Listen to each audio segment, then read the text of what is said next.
કેશાબાના છોકરો જે વહોતો પહેણ્યો એના લગ્નમાં જેટલું મંડપ વધ્યું હતું ને એનાથી 50 ગણું હોવું જોઈએ. ચારે બાજુ કડરાટ ઉડવી જોઈએ કે ના છોકરો પહેણે છે. ઓએ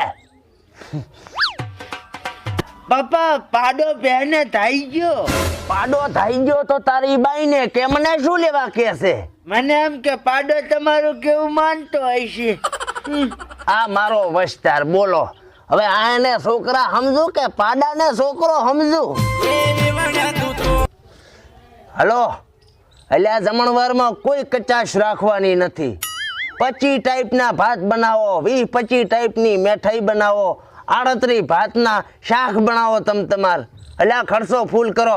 મચુરિયન જ્યુસ, અરે ચારે બાજુ આમ લાગવું જોઈએ કે ના ના વેરસી ડોહો ઘૂઘુને પહેણાવે છે. ઓવે ઠરકો પડવો પડે.